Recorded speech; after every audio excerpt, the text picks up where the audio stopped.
What up, Facebook land? It's Meg, and I haven't done a live video here on my page for some time, so I thought I'd pop in and thank you. First of all, I just want to root into some gratitude while people roll in here. But first and foremost, thank you for all of your support of my Poem a Day project. What up, Allison? If you haven't seen on my personal Facebook page, I'm posting a poem a day. My hope is that I'll do this for some time here and then really develop something that can be published. I also have another collection of poems that I'm pulling out of the archives. They are poems of addiction. I have been in my life plagued by other people's addiction, other people's substance abuse, and I'm kind of at my breaking point with it. I am here to serve people that want to make their lives better from those people, and really what that comes down to is standing your fucking ground. So that's what I want to talk to you about. I want to talk to you about the space you take up in the world and how you give your energy, how that comes back and forth to you. Hey, Kimberly. What up, Warren and Joe? Thank you, everyone, for being here. We are talking about Stand Your Ground Day, which I am saying is a new weekly holiday every Friday. We're going to stand our ground, right? We're going to take the week out with a bang. And my intention for sharing this with you is really, really, really, really powerfully. I want you to hear this, right?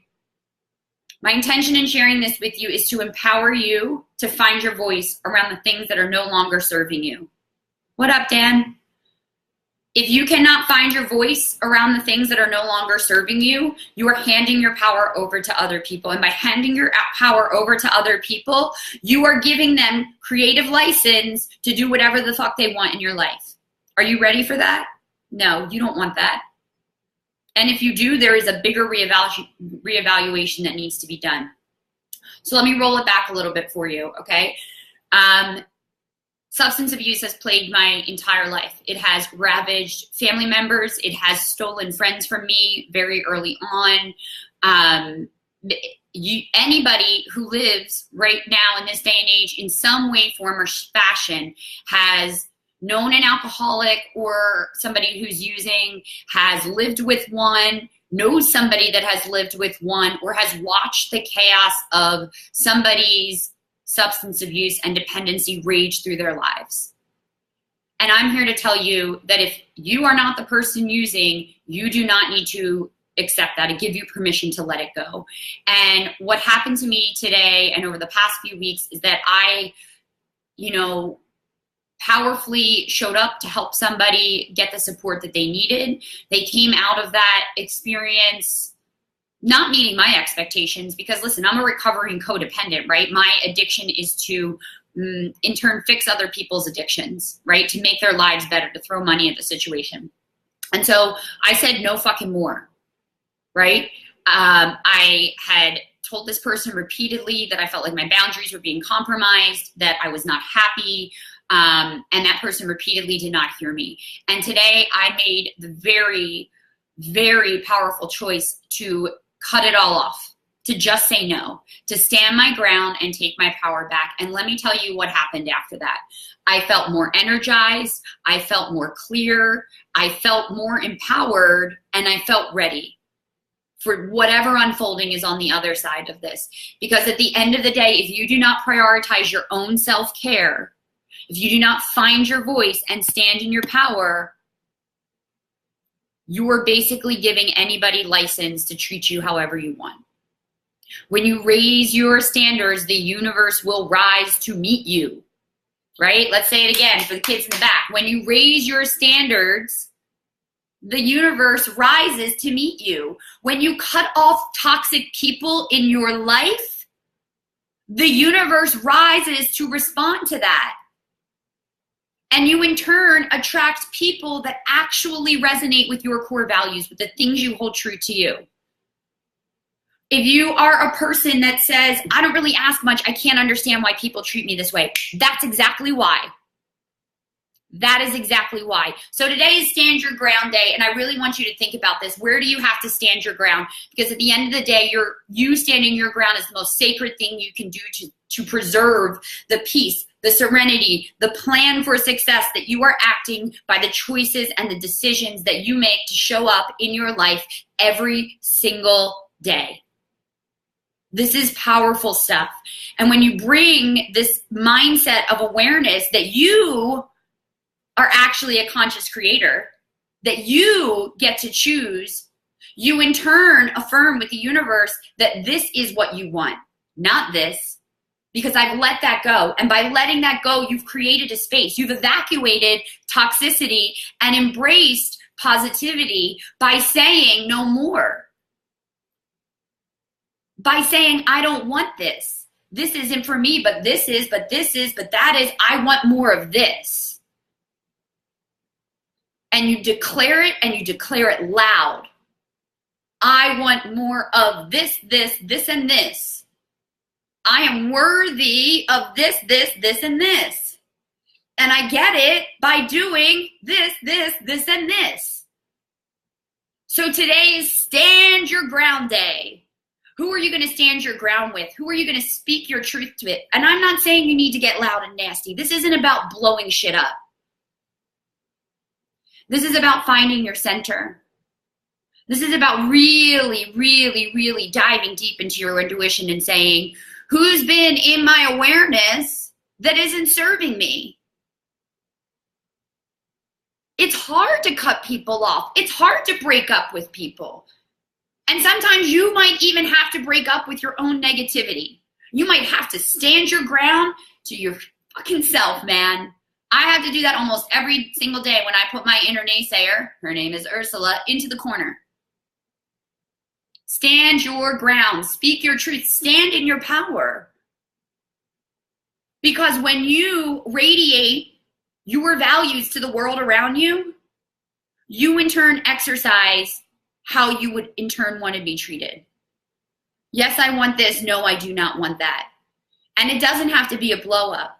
It doesn't have to be burn it down. It can be very silently, very powerfully, very simply saying, no more.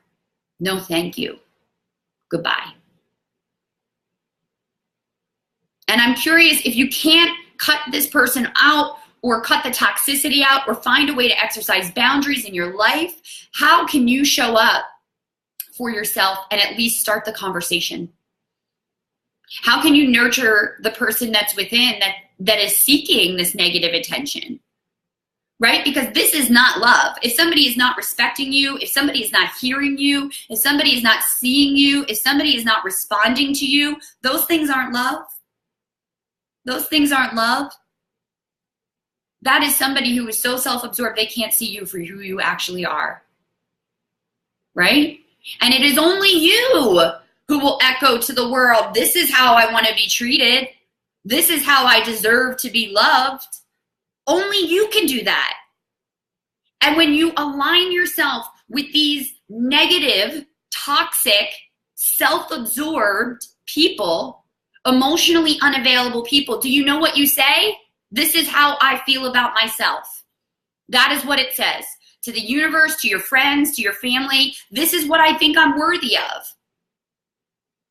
One day somebody said to me a couple months ago, they said, how long are you going to keep picking up scraps? How long are you going to be picking up scraps? Why is it that we're all, when we're so committed to finding what we want, we're just taking scraps. And you know what taking scraps says? This is what I'm worthy of. No, I don't want no scraps. You know what I want? I want a goddamn filet mignon. That's right. All right? Little pink in the middle. Thank you. When you ask for what you want, you affirm your worth. Do not settle. Do not make excuses for other people. Do not take other people's bullshit stories onto yourself and own them. It isn't about you. It's about them. And your shit is yours and theirs is theirs. And by standing your ground, you say no more. And it will be the biggest life-altering decision you make by inviting more of what you want into your life and releasing that which that does not serve you. So today it is Stand Your Ground Day. We're going to stand our ground every week, every day, every moment. We're going to support those and speak up for those who cannot stand their ground or are not heard. This is the powerful work, my friends. You got to show up if you want to be seen, and you have to state your intentions if you want them to come to fruition. It's that simple. Make a choice. Choose differently and be the change, my friends. Here's to Friday. We made it. I hope you can find your power and your voice today, tomorrow, or as soon as you feel ready. Remember, the universe is unfolding exactly as it should. And if you're in a squeeze space, if you're stuck right now, if it fucking hurts, nurture that, be with that, and then decide to move on. Because your best life is waiting on the other side of your breakthrough. As always, friends, I am here for you if I can support you. If you're interested in coaching, if you want to talk more about these topics, let's get to chatting. Hit me up. You can send me a Facebook message, text me if you got my number. If this video resonated with you, please share it with people. I would be so honored to have Stand Your Ground Day be something that we celebrate as much as possible. So here's to you, friends. Thanks for being here, and thanks for your constant support and encouragement. So much love. Big hugs.